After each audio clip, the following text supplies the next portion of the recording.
It's a pleasure to have you here. Can you please tell us who you are and give us a little bit about your background?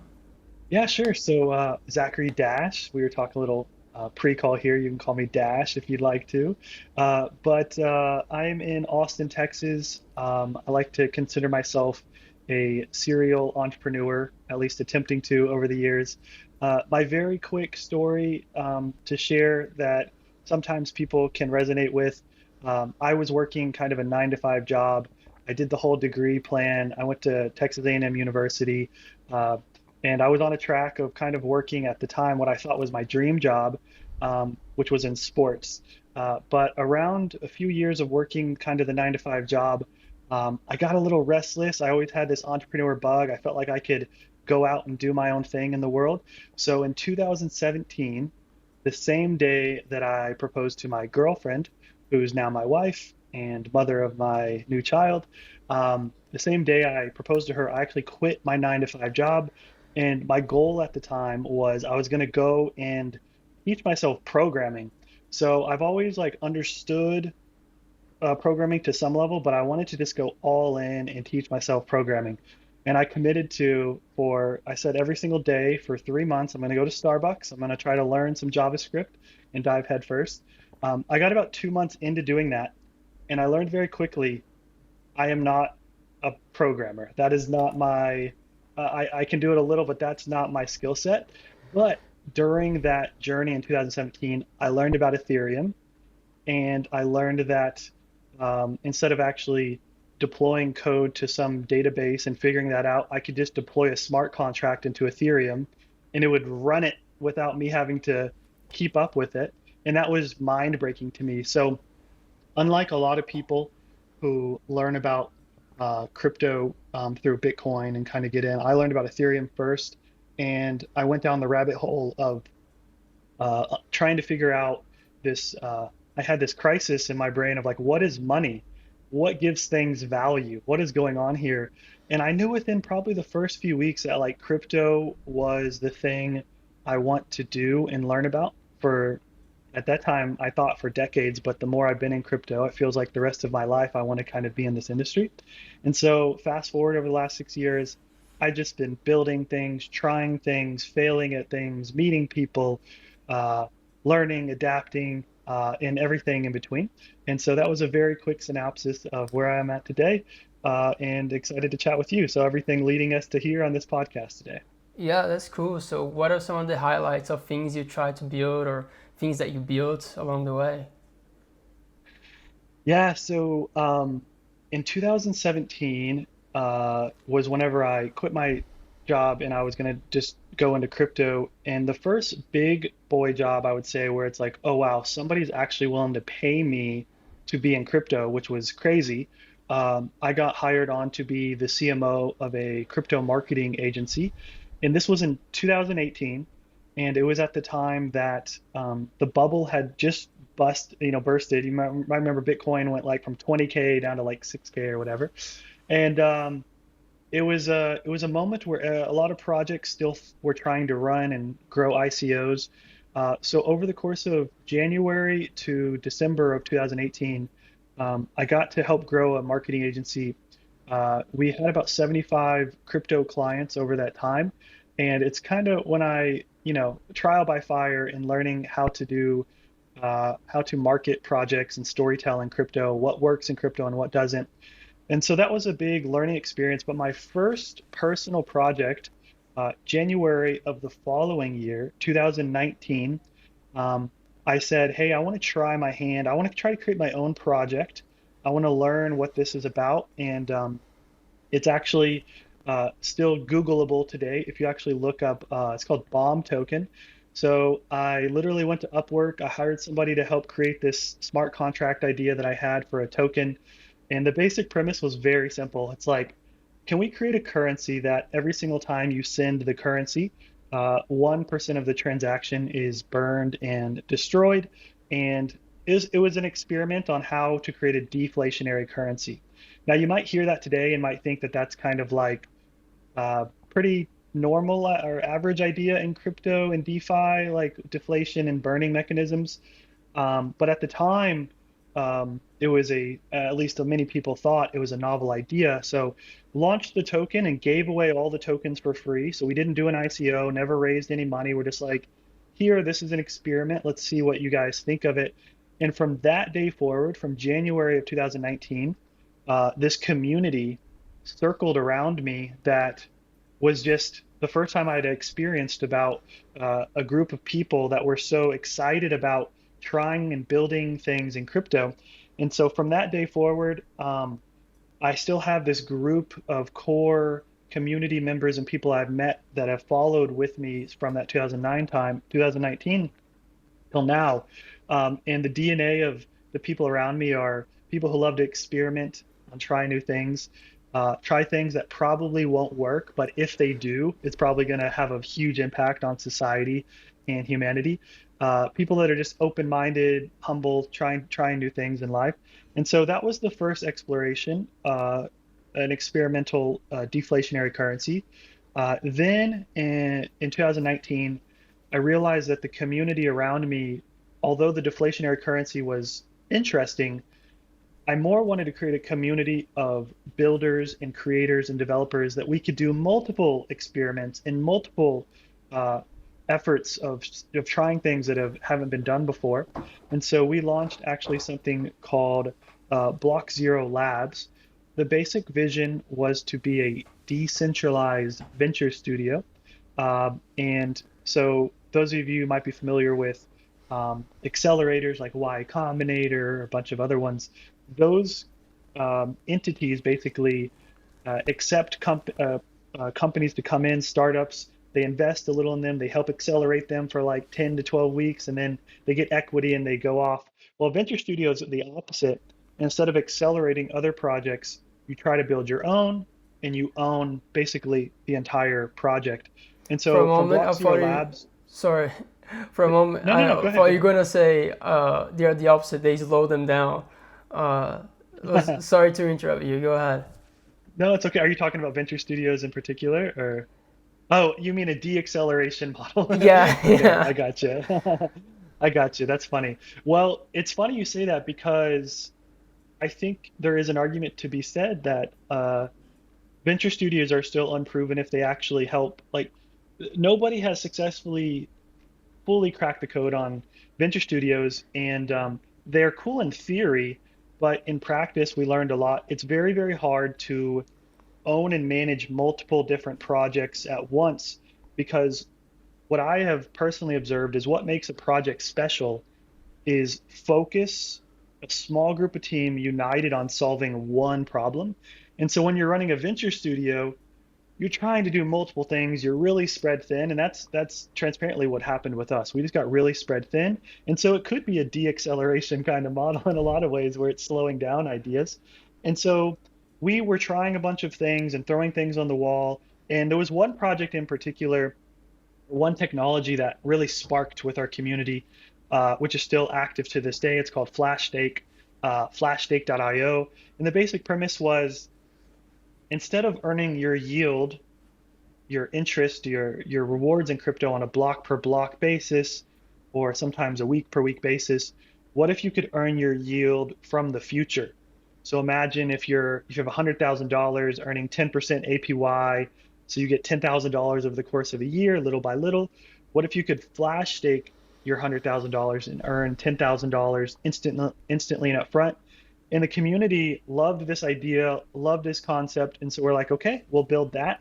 So we launched FlashStake. It's still running to this day. It's a completely decentralized, permissionless protocol that the DAO completely manages and controls, and that's still running. And so we did that for about 3 years. We never raised any capital. We could have raised capital a few times back in the bull runs, multiple bull runs that we could have, but we were really focused on just the product and trying to make it better. And so fast forward, Blastake was probably the second project that I really got my hands dirty for many, many years and working on. And then about 6 to 8 months ago, um, we noticed that while DeFi protocols like Flashstake are interesting and novel and helpful, There's an underlying, deeper rooted problem, we believe, in crypto right now, which is crypto builders and developers and even auditors or whoever it is, they kind of feel exiled, especially here in the United States, where there's regulations coming, well, increasing, not just coming, it's already here and increasing. There's tax implications that are increasing as well.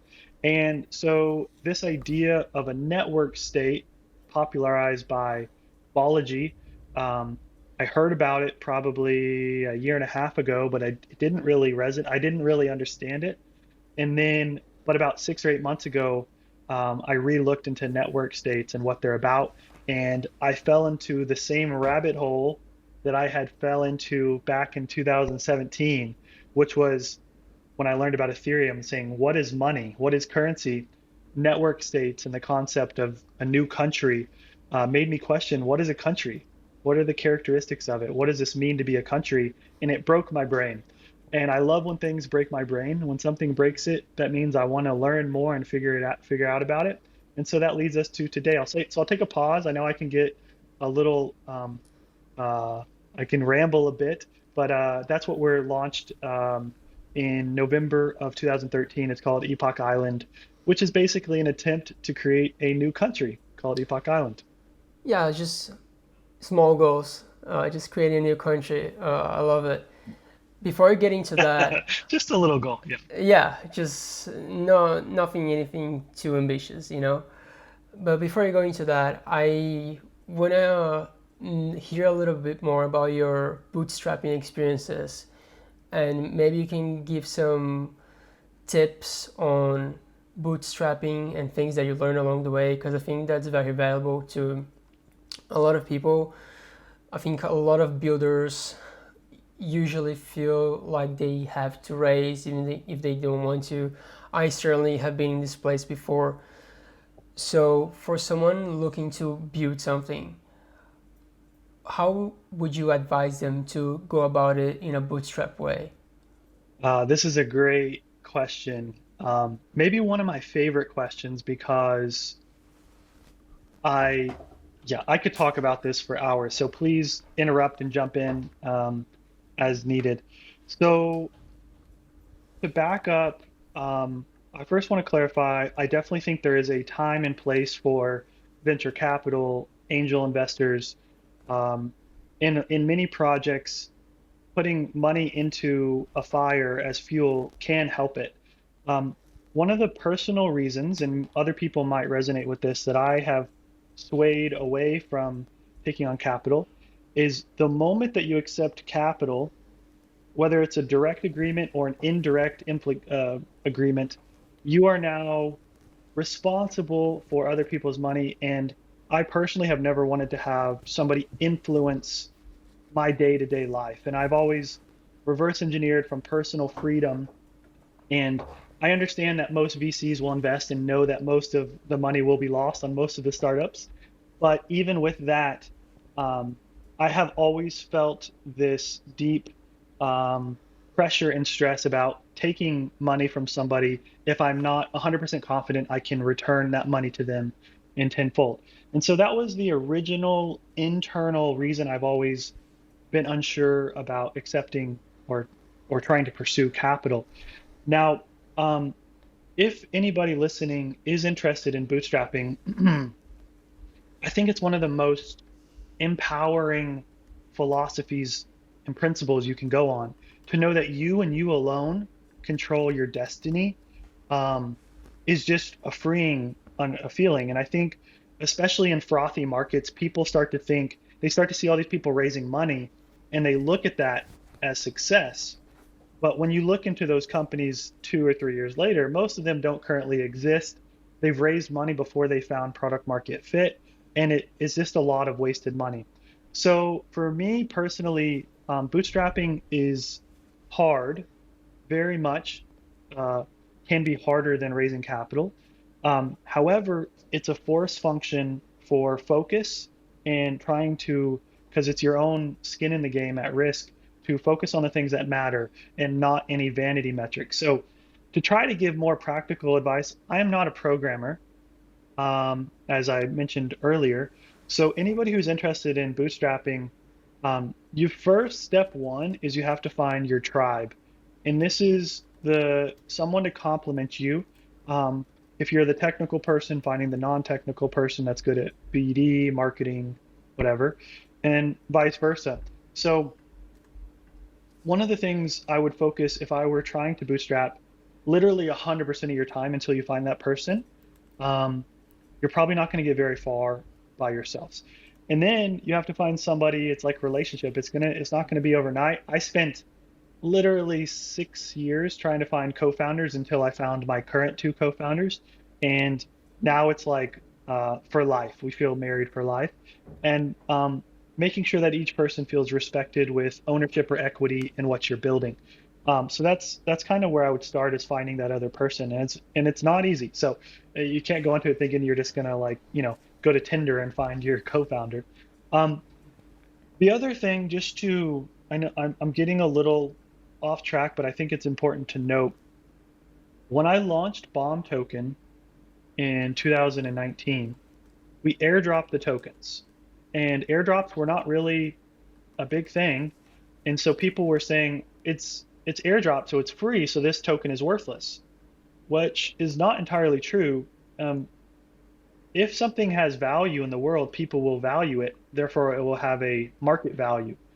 And so what's really interesting is if you create something of value or potential value and give it to people, it will start creating economic value that you can leverage into hiring, recruiting, building, maybe VC capital in the future. Who knows? So with Bomb Token, we airdropped it, but within a few weeks, it actually created a multi-million dollar market cap. And because we reserved 20% of the tokens in the treasury, in theory, that treasury can be used to then scale the project, the hard costs, which server cost, eating cost, electricity cost, like the things you can't avoid.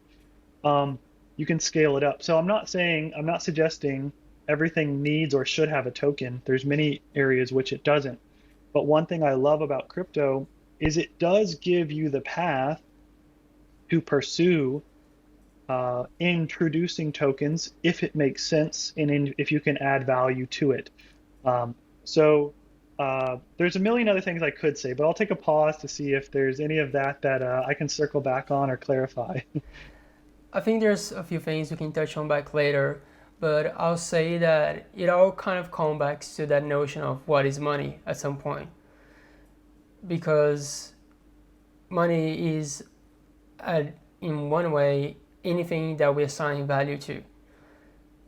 So if you can assign value to something, or not a tangible value, but a value of some sorts, maybe even a value of speculation, then that might be a way of working things that Yeah, otherwise wouldn't be able to get done. But if that being said, yeah. if you're on the end of other, Yeah, if go you're ahead. on the other end of the spectrum, you have to be careful because you're going to be assigning value to something that might not actually going to have any value in the future. So it's Yes, that kind of two-way street. And I think the point of finding 100%. And co-founders, and oh, sorry, I think there's like a 1 second delay. So if I'm interrupting you, I apologize. Go ahead. Go ahead. that's okay. I'm just gonna finish this thought real quick. I think the thought of that you mentioned about finding really good co-founders, it's really underestimated because it's really something that's not replicable. It just everyone will find co-founders in their own different way, and I feel like that's a part where a lot of people fall short, and it's just not really something you can fix easily. It just kind of has to happen, hopefully at the right time, in the right place. And that's all the 2 cents I had. You can take it up from here. No, that's totally right. And the co-founder is just not even always about their skill set, but it's somebody that's going to be there with you through the hard times as well. It's an emotional support system. It's a friend. It's so much more. But the only last point I'll have on on this. You mentioned about currency and that value in the world on how to anything can have value. I think one of the most underappreciated currencies in the world is is kindness. And that might sound a little woo woo, but if you show somebody true kindness and appreciation and gratitude, I have been amazed. People will run through walls just to feel appreciated. And so even if you don't have any money in your bank account, whenever I've seen over the years somebody in our community step up and do something, even if you don't have the money to pay them, simply taking the time out of your day to write a personal message, record a video, do something that says thank you will be amazed that that person will be with you for a life, will never forget that you acknowledge them, and they're going to ride or die with you regardless if they get paid. So I think a lot of people think of currency as money, but just affirmation and appreciation is a potentially free and more abundant currency to leverage. Yeah, I love that. I think that's what you said is genius. Everyone wants to feel special. Everyone wants to feel special. And if you can genuinely give that to people, then they're actually going to be with you for the right reasons. You remind me of this founder that I interviewed a couple months ago, Sock, and I think he really resembles that kind of person that he's just so kind to everyone. And in return from that, he has this amazing community that kind of goes above and beyond to make things work and keep pushing the boundaries of what can be done. But now, coming back to network states and all that talk, what is a network state? What does that mean? How is it a country? Is it another country? What does it even it's aiming to be? Oh, it's such a good question. So I guess just to attempt to even give some background here, um, the network state as a concept was popularized by Balaji, who was a previously the CTO of Coinbase. You've probably seen him on Twitter. Maybe you've heard about his $1 million Bitcoin bet. But um, I think so Balaji, the first place to go research network state is thenetworkstate.com. Balaji has laid out everything really well there. And the reason I'm actually pulling it up in the background is so I don't want to butcher his personal definition. So he did a really good job of explaining it. If you want to learn about network states, um, there's one sentence, there's one paragraph, there's one image, there's one essay. You can go as deep as you want, but just so I can read it and so I can not butcher this. A network state is a highly aligned online community with a capacity for collective action that crowdfunds territory around the world and eventually gains diplomatic recognition from pre-existing states. Now, that's Balaji's definition, and it sounds, even to most people, that will sound very abstract still. And one of the things I think I personally want to get across the most with network states is we're still trying to figure this out. It's a new concept. And so, what a network state means to me might be different than what it means to you, might even be different than what it means to Balaji. But at the core of it, the best analogy that I can give at like if you're trying to tell your aunt about network states, um, so the best analogy I can give is Bitcoin created an alternative currency to the traditional way of what we think of currency. Whether you like Bitcoin or not doesn't matter. It's an alternative way to use currency. And what I think of a network state is simply an alternative country to what currently exists today. So historically, we've thought of countries like if you were to just go up to somebody, hey, what's a country? You're going to get 12 different answers from 12 different people about what is a country. Some people will start telling you about the borders of the country. Well, that's not really true. Look at Alaska and Hawaii here in the United States. You know, some people will tell you, well, it has a government. Some people will tell you well, it has all of these different characteristics. It's so hard to answer that question. And how Balaji describes what technically defines a country is it has diplomatic recognition, meaning another country simply acknowledges you're real, you are a thing, you are a country. And so I think a lot of people are excited about network states for various reasons. Some people who grew up playing video games, it's just a cool thing to think about. Like you ever played like Civilization or anything? It's just like, huh, if I were to create a country, what would I do? What would be the buildings, or would we have like flat, would we have trees everywhere? What would be the rules? What would be the laws? And so it's just like a fun theoretical concept. And what I think network states in the book that Balaji has written really does is it says, if you actually want to do this, here are the steps that you can follow to achieve your own network state. And there's so many areas, but I want to take a pause to make sure I'm not just bulldozing through here. But the one thing that also I think Balaji really points to is I think a lot of people get caught up in the physical land of a network state in the and how does that come to life? But what is more important is actually the underlying united belief system and philosophy of a group of people. So you might have already seen, on Facebook groups or Twitter, groups or whatever it is, there's a united belief system.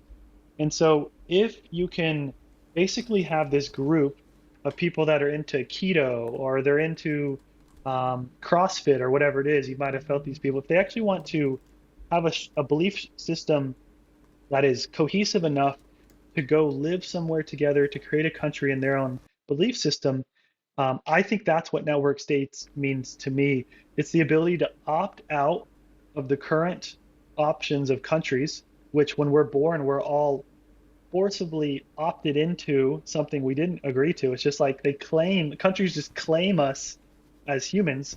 And instead, network states flip that on its head and say, no, you don't claim us. You can join if you follow our rules and you opt into it. You have personal agency to do that.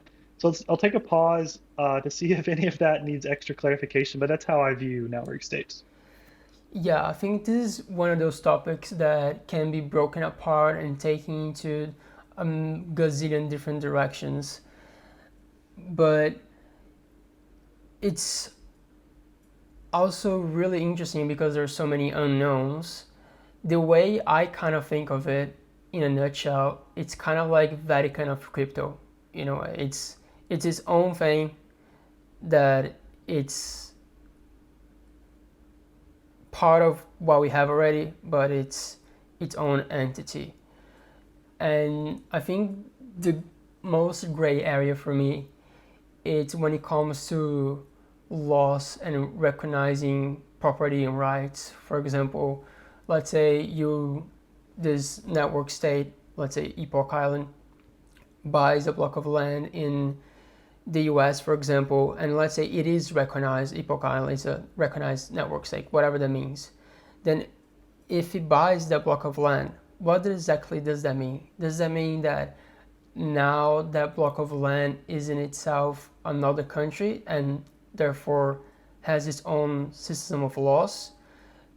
Does it mean that it still has to obey to United States laws because it's essentially in the United States and you're buying it from the United States?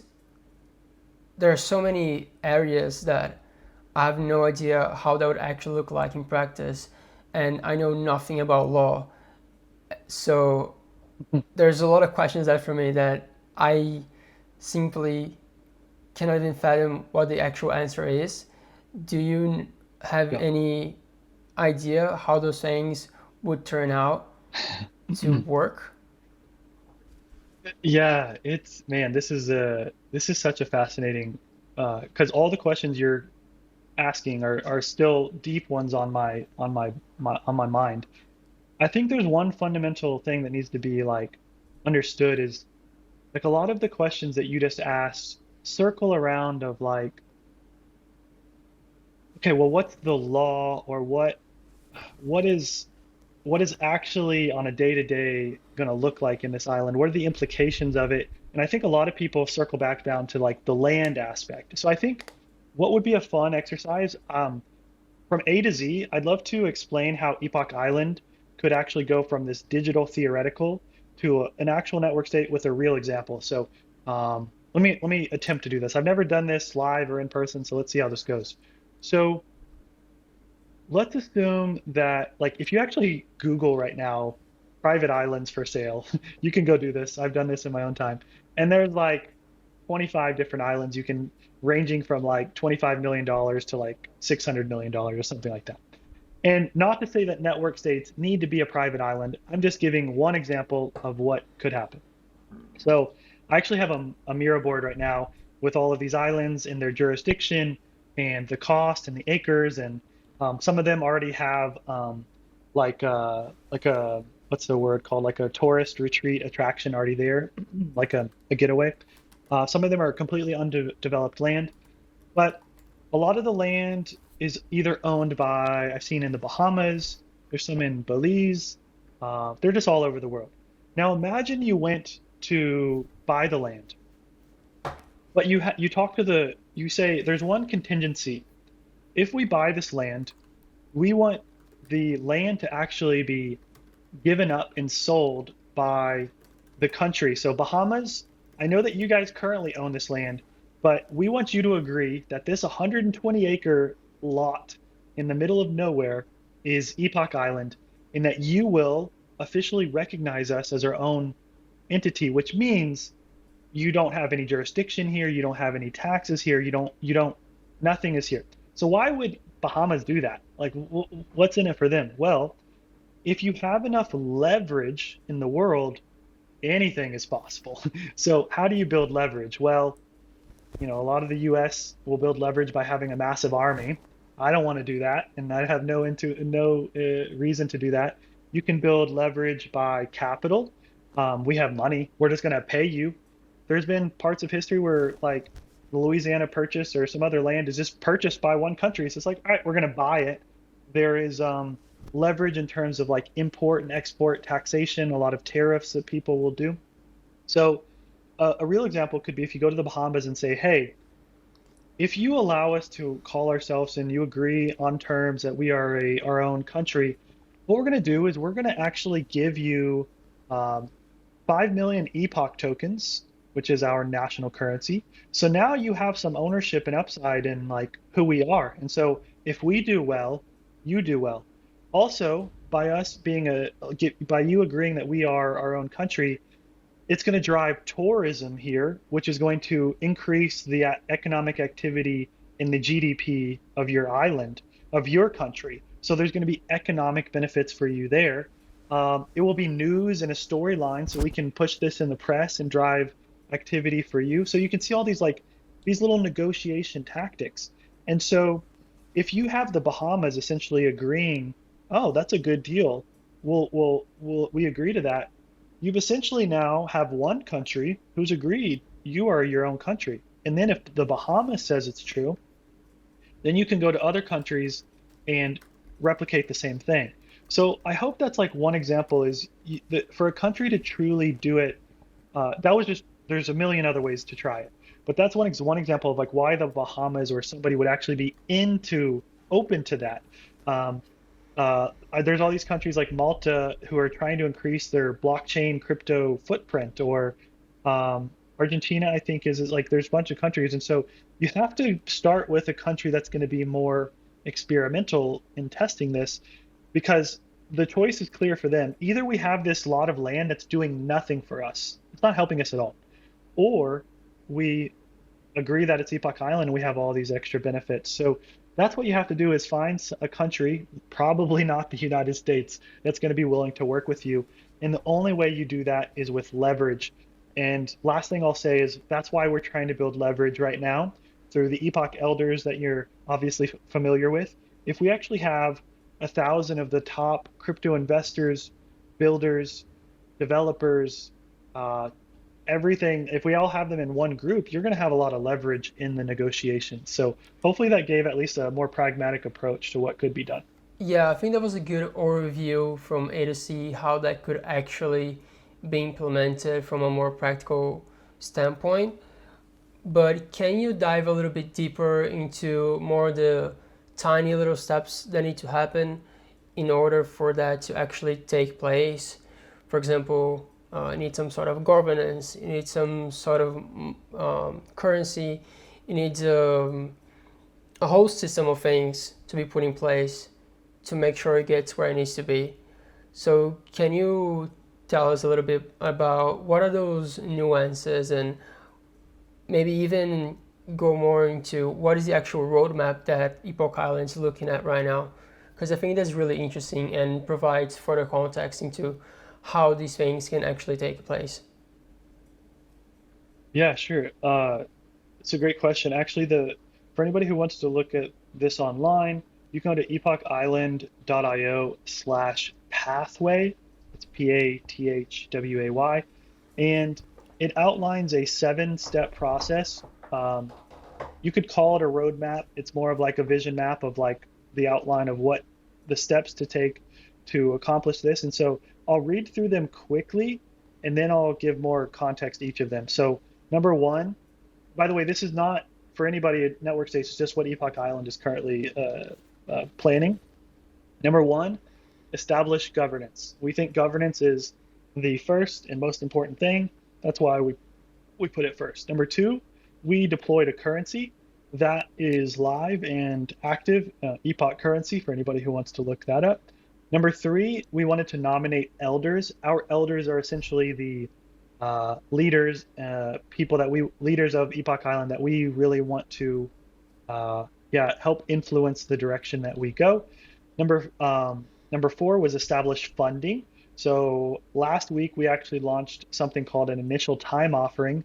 Really fascinating concept. Maybe we can go into it. It sold out in about 13 minutes, which was pretty crazy to see. So some form of funding so that you can do things in the world. Number five is generate revenue.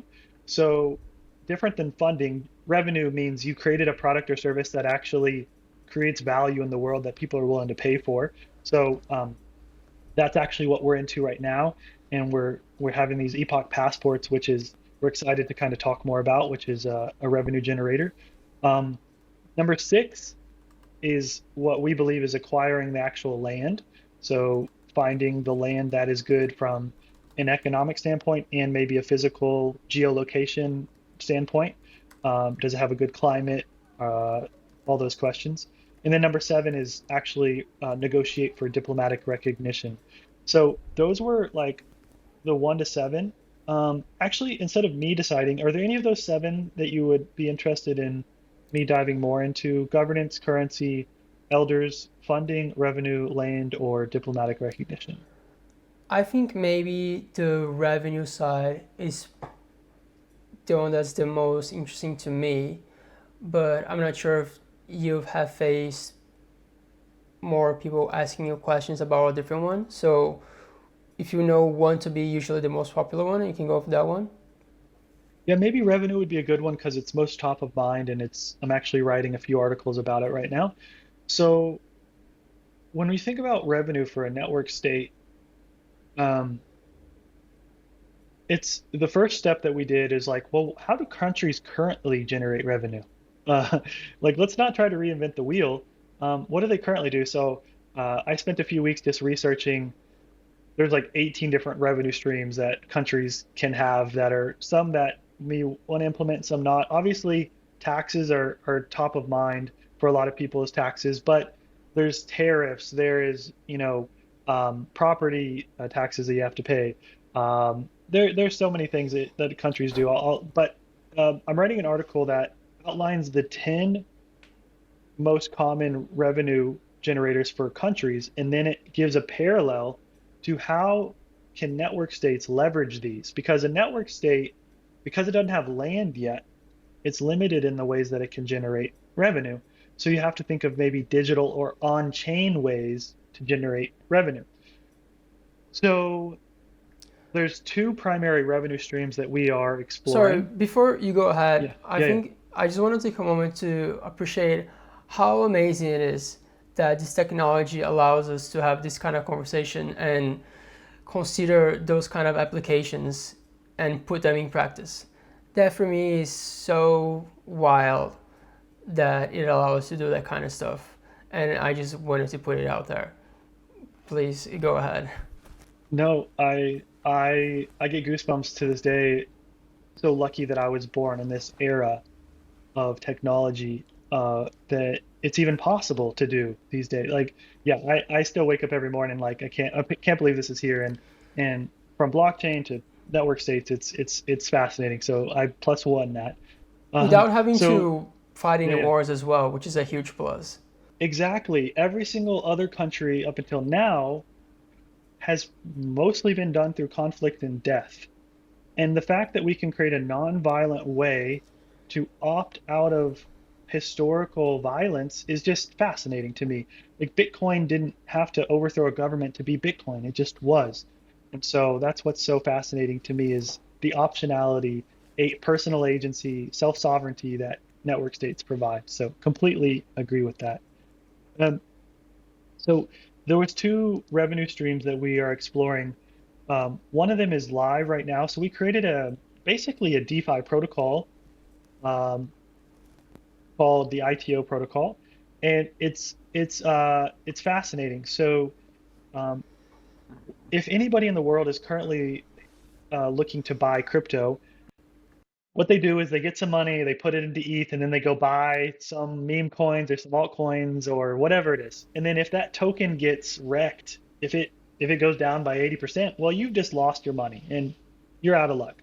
So we wanted to create a technology that could protect people from their own degenerate demise, is what we say. We wanted to allow people to be more responsibly degen. So we created this ITO protocol, and then essentially what it allows you to do is instead of risking all of your money, your USDC or your ETH, into buying all these other cryptocurrency, what you can do instead is lock it up, let's just say for 2 weeks. And for 2 weeks, you can receive back the token or the asset that you want to receive upside in. And during that 2 weeks, at any point in time, if that asset does not perform well, you can return it and get back your original money. So if I take like $10,000 and I want to get Dogecoin, well, I can put in $10,000 and get Dogecoin back for $9,000. Now, if Doge gets wrecked, goes down, no harm, no foul, I get my original money back.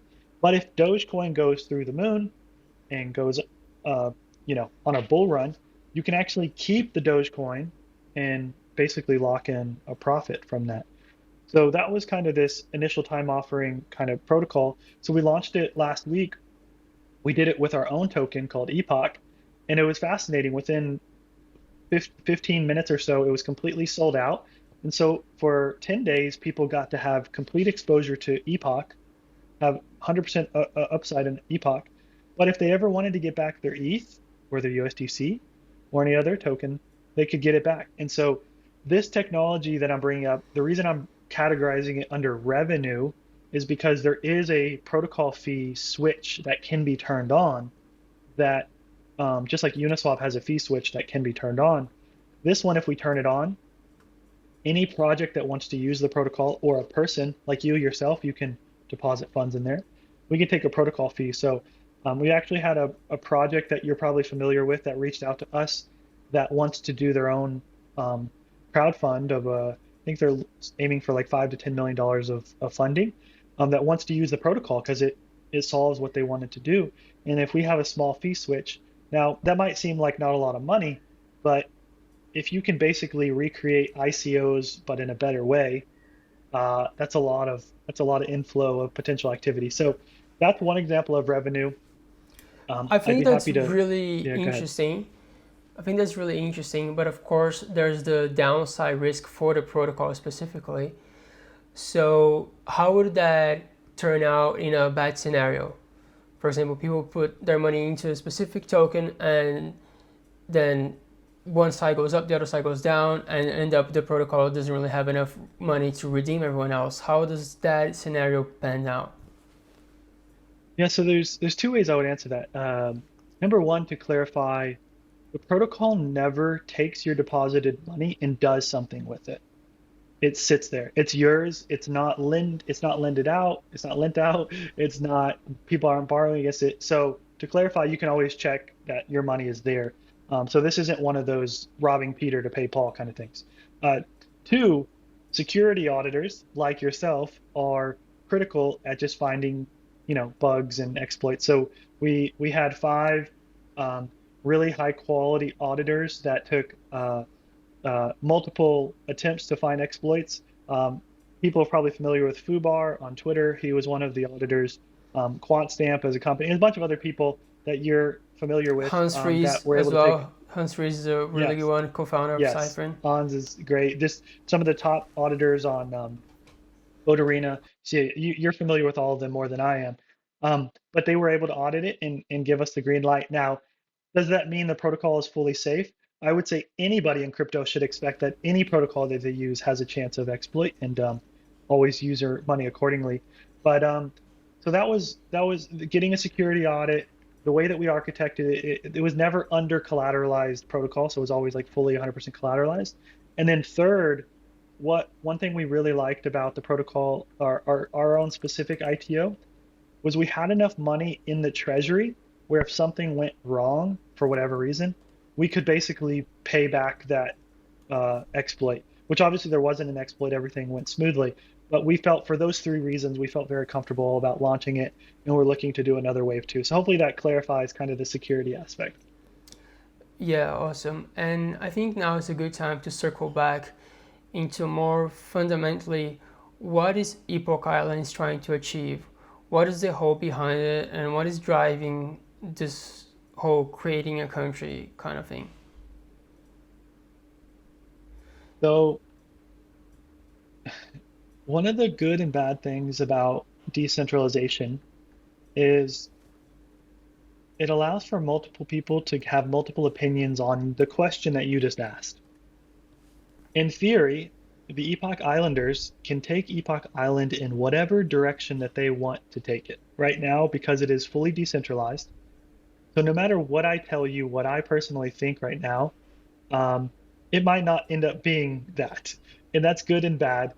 Uh, and it's yet to be known if a decentralized community can actually build something, because how do you have a unified vision that maybe is even a contrarian vision if it's done through voting and governance? So um, some people in the community believe that Epoch Island should, for example, buy an actual island, uh, improve upon it, and basically be a home for the top crypto builders and developers and investors in the world. So imagine if you could actually know that there was only 1,000 people in the world who have the passport and access to this island.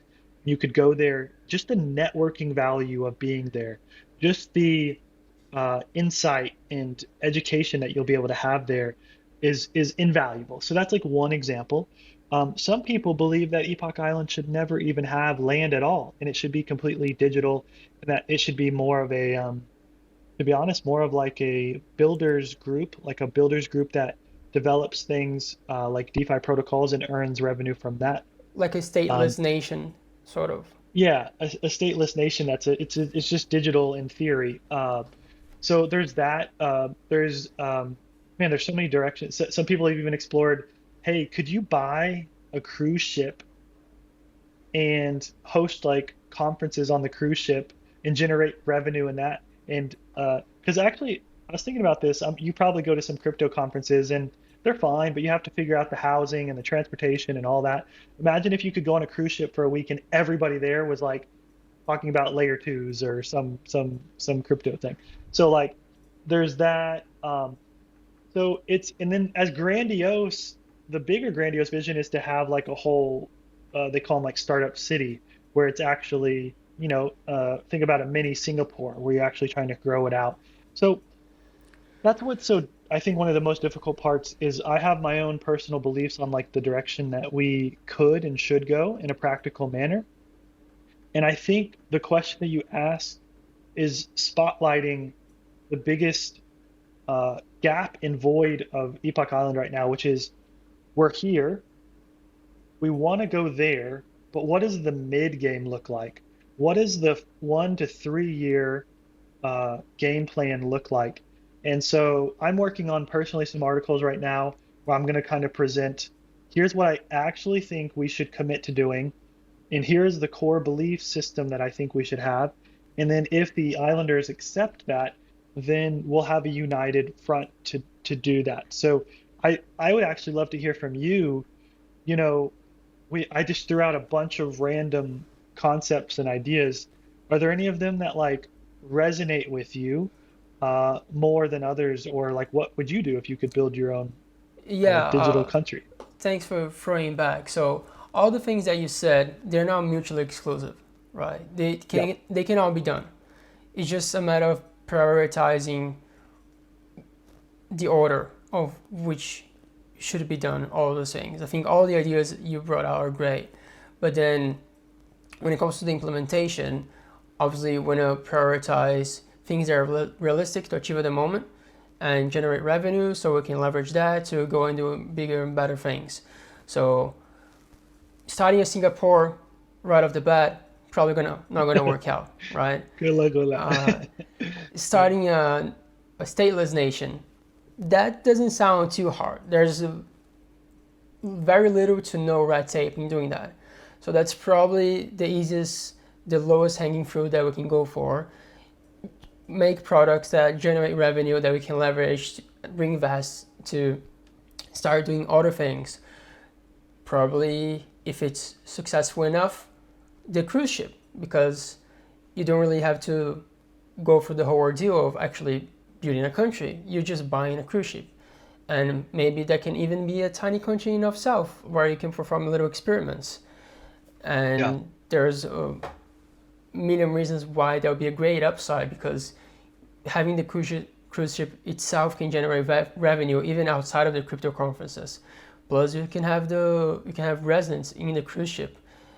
There's a million different things that I see being feasible by having a cruise ship.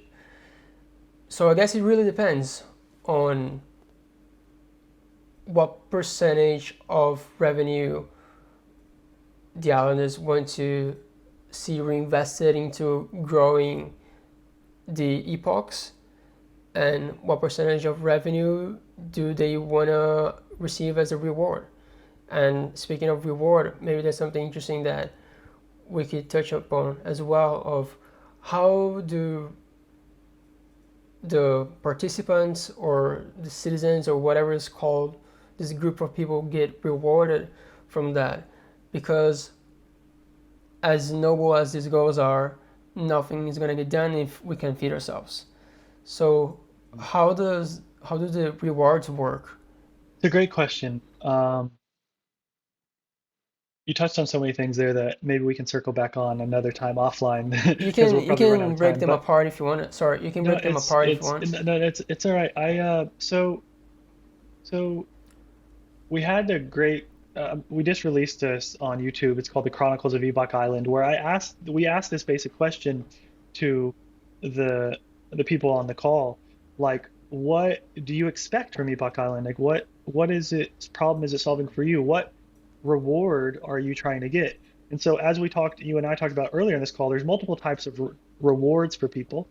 There is the economic, which is the first thing that comes to people, which is like, I buy this token or I buy this passport, which we haven't really talked about passports, that for whatever reason, we it could signify ownership in the country. And if the country grows, so in theory would be the value of your ownership of the country. So there is the economic, I would say we can't ignore that people are economically motivated. The one conclusion, though, that we came to on the assembly call was while economics can be uh, a motivator, either through appreciation or rewards, it can't be the only, and it probably shouldn't be the primary motivation because there's always going to be a better way. In our group, Pax is a guy who mentioned it like this. There's always going to be a better way to put your money in a pile together and make money. Like, so trying to compete with like VCs or investor DAOs is not like the primary goal. So what are the other values in rewards that you can give to people, we've kind of outlined 5 categories. So number one is access. So your reward could be meeting people that you wouldn't normally get able to meet, or getting into a conference, or going to a local meetup, or even being on like a call, like a office hours with some of these elders. Like, so access is a big reward for people. Um, we have influence. So for better for worse, some people will get rewarded by feeling that a they have a fingerprint on the direction of Epoch Island. That's a reward for me to know that I'm a part of something. I helped make this happen. Um, there is a social reward that we have to. When I say social, I don't just mean friends, but for better for worse, if you ask like why are CryptoPunks so valuable, uh, you know, it's a lot of part is it gives people a social signal to themselves on a label, an identity of who they are. So that's a reward to people. An identity is I feel like an Epoch Islander. If we actually achieve our goals, that can be a reward just being part of that. When we asked this question, actually several people said this, which was surprising. They want to be an Epoch Island because they want to be associated and connected with the concept of network states. Like network states right now are cool and fancy, and like for better for worse, it's a social status symbol to be connected to network states. On the financial side, um, we're releasing, and again, we haven't talked about these passports, but basically the passports you can own, and at any point in time, you can void them and basically redeem your underlying ownership of the island. So imagine if the island purchases a bunch of crypto DeFi projects or physical land, and we tokenize it. The actual passport, you you have literal ownership of the land and the technology and everything underneath it. So that's like an economic one. And then last but not least, the islanders can vote if they wish to pay themselves Epoch tokens, which is our native currency. So on New Year's Day, the islanders voted to distribute 250,000 Epoch tokens to the islanders, um, which was a reward for basically being the initial people and liquidity providers of Epoch Island. So I just went through those pretty quickly, but like those are the primary. Well, another one I just didn't mention, if we actually attain network state status, there could be tax benefits. So the same reason people live in Dubai or other places, you could have 0% taxes in theory, and Epoch Island is another one. And then the last one is I've been quietly pushing for a legal defense fund, which basically means anybody with a passport that's building in crypto, if we believe that they received unlawful litigation from some uh, country, that we want to defend them to the most. So it's kind of like a regular country will defend you with their guns and their tanks. We want to defend you in the legal courts with Epoch Island. So I just brainstormed a lot, but those are some of the primary rewards of Epoch Island right now. Yeah, that's very cool. A lot of to digest in there. Yeah, But yeah. I think one thing that we can touch on is the governance system on Mhm. how does it look like and what is it based on, how did it originate, because there's a million different ways to establish governance and all of them have several flaws. So if you could Yeah. describe the current governance system Epoch Islands has established and the reasons behind it, that would be great. Yeah, so we knew from day one, we wanted from day one, or literally day zero, to be decentralized as 100%. So, um, made from personal mistakes in the past, when you start centralized and then try to decentralize over time, it's a novel mission, but it's kind of like a deer that's never been having to fend for itself, kind of having to all of a sudden get thrust into the jungle. The community doesn't know what to do. It doesn't feel like it has any ownership, and therefore this is like doesn't ever get their hands on. So our primary mission with Epoch Island was from day one to be decentralized. So what that actually means is um, we we use a stack of OSNAP from UMA and Gnosis Safe to manage basically the treasury. So let me take a step back. So the first thing we did was airdrop these Epoch tokens uh, based off of some previous holdings, and anybody could take their Epoch, pair it with Ether, and add liquidity, lock that liquidity, and basically mint something called V Epoch. So you might be familiar with all the various like VE tokenomics that were popularized in the past. This isn't completely like that. We actually created our own infrastructure for doing this, but it has the principles of the longer you lock liquidity, the more V epoch you have, which is basically voting epoch. And the more voting epoch you have, the more voting rights you have. And so our current governance structure is anybody with a minimum V epoch balance can make a proposal to basically mint Epoch or do something in the ecosystem, and then it needs a 51% or 50% or greater uh, threshold of approval, and that goes over the course of 6 days. And then there's a 1 day, basically a veto system that can be done. So that's how it currently works. And then the Epoch elders um, have the ability to basically make proposals. Now, they don't have the ability to pass proposals. That's still done with the VEPOC system, but they have the ability to basically expedite proposals into reality if they feel like something needs to move quickly. So let me try to recap in a more succinct manner. We have a two token and a two-party system. The two tokens are Epoch and VPOC. VPOC is the voting token. We have a two-party system, which is the islanders and the elders. The islanders are the people who vote with VPOC, and the elders are the people who can make proposals quickly. So kind of a separation of influence there. So I could have articulated that better. Is there anything I can clarify based on that?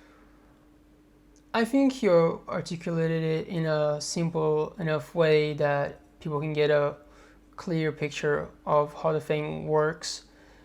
And there's obviously a little more to the tokenomics that we could discuss, but there are other things that I kind of want to get into. And maybe if someone is really curious about the details about the tokenomics, they can go onto the website.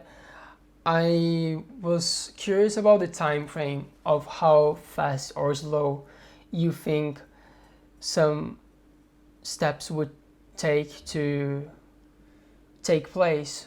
For example, well, I'm just trying to make up some random milestones here, but maybe you can give us actual milestones and kind of put them into perspective on how long you think they're going to take and on why that is. Can you please give us a rough idea of how long you think things would take to build, like from here to having a full-on network state and the goals in between? Yeah. So the public goal that we've stated is build a network state by 2030. Um, Honestly, it's this has never been done before. So, you know, given that there's no playbook or case study of this, like it could take us 5 decades, it could take us 3 years, like who knows?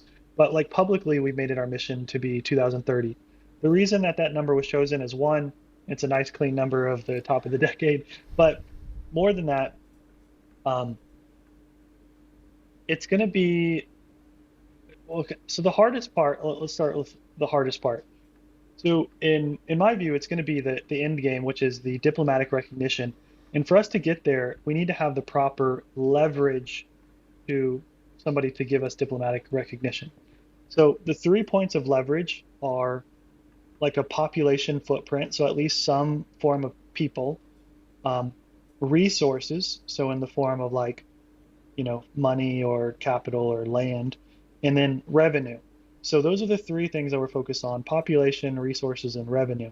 And so I wish I could sit here and tell you if I was CEO of Epoch Island, I could probably give a better, more pragmatic answer to those goals. But because it's ultimately up to the islanders, we might zig and zag for a few years and then find our way there.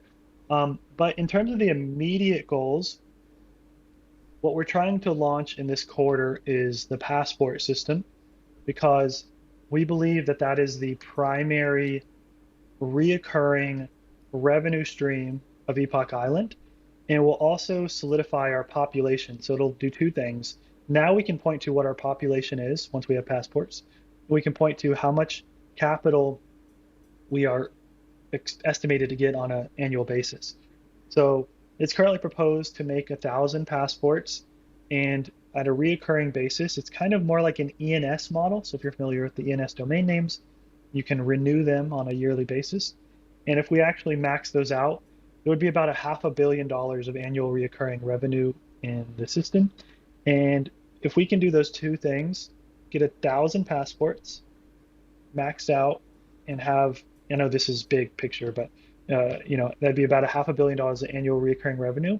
We would then have the leverage to start doing some really fun stuff. That's when you get the fun of acquiring land and building and doing all types of crazy cruise ship stuff. But to be honest, as much as it's fun to think about those things, unless we can actually create the annual recurring revenue and create a united belief system and structure, none of that really matters. So hopefully that's my political answer to your question.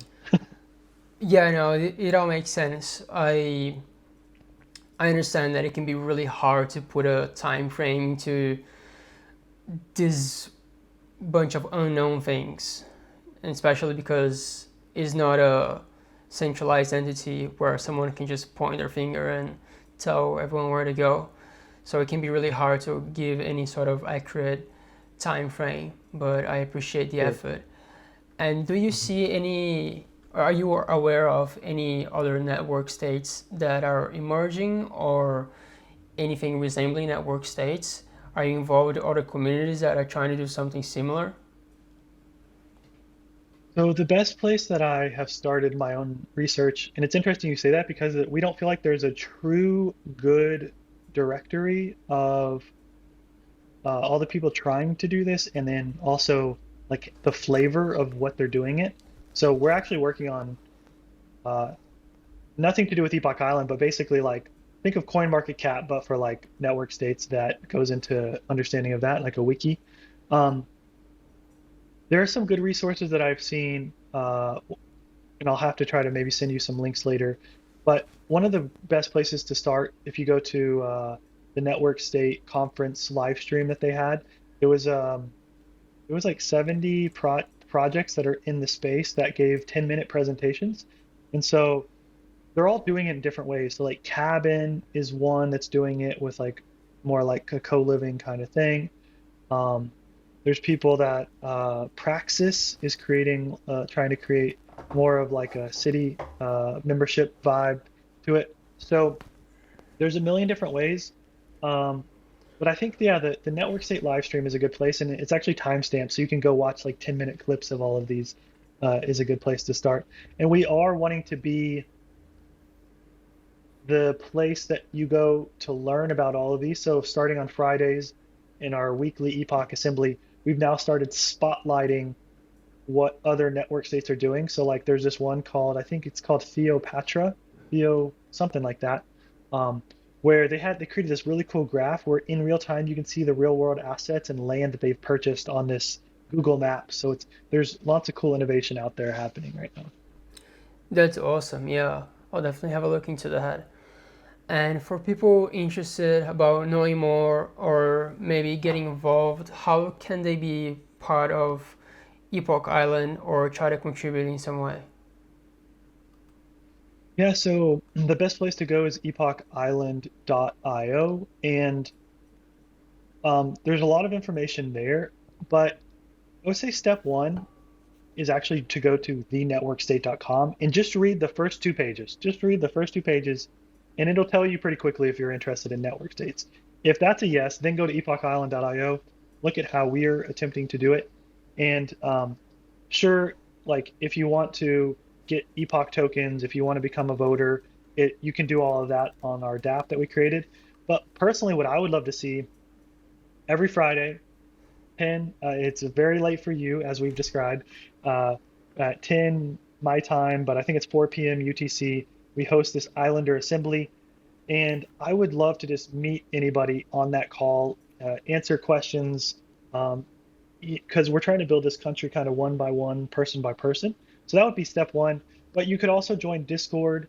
We have a very active community and helpful community there with answering questions. Um, Twitter, you can always hit me up on Twitter at Zachary Dash. I'm always down to talk network states. But those are the primary places. Awesome. Dash, it's been a pleasure to have you here. Had a lot of fun having this chat. A lot of questions and answers. Definitely ended up with more questions than I had when we started, but hopefully we can circle back in a round two at some point later in time. But yeah, it's been a pleasure, man. Thank you for taking the time. Thanks for having me. This hour and however many minutes here went by super quick. Hopefully, we can do it again in 2030 and we can celebrate on Epoch Island. Sounds great. All right, thanks, man.